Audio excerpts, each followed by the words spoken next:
打喷嚏哦！哆瑞咪精灵，哎呦，你用劲大哈啾啊！用劲大哈啾。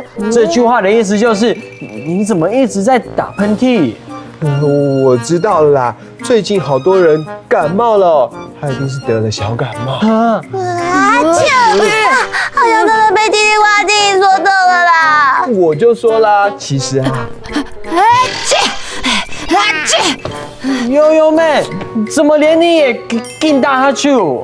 真是的，天气忽冷忽热的，害我都不知道要穿什么，所以就感冒了。你叽里呱啦！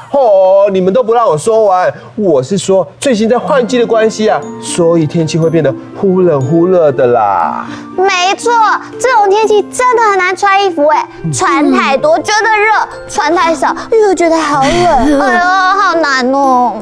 对啊，真伤脑筋。哎呦，隐秘亚布的甜死边发懂胎，我们应该要试试洋葱式穿衣法。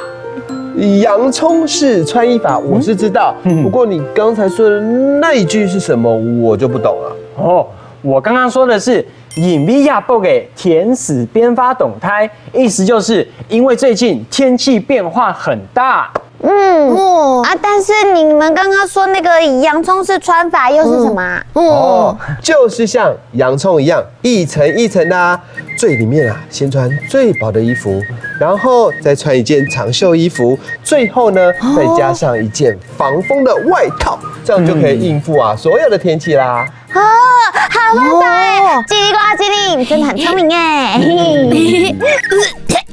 哎呦，不打喷嚏就会一直咳嗽。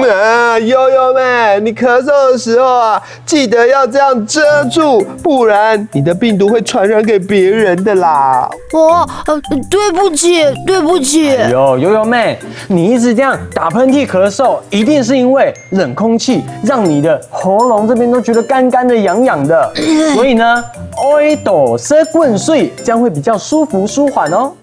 你在说什么啊？我知道，爱豆是棍睡，应该是说要多喝开水的意思，对吧？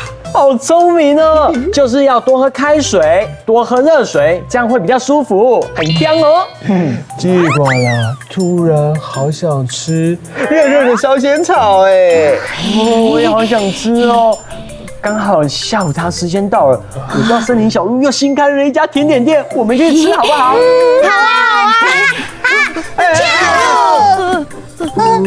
对不起啊，还是我们两个去去买口罩啊！用劲大哈啾，这句话的意思就是你怎么一直在打喷嚏？隐秘亚布的甜死边发懂胎，这句话的意思就是因为最近天气变化很大。爱多喝滚水，意思就是要多喝开水。今天教各位的课语有没有都学会了？学会了，很强哦！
乖乖出生，才个。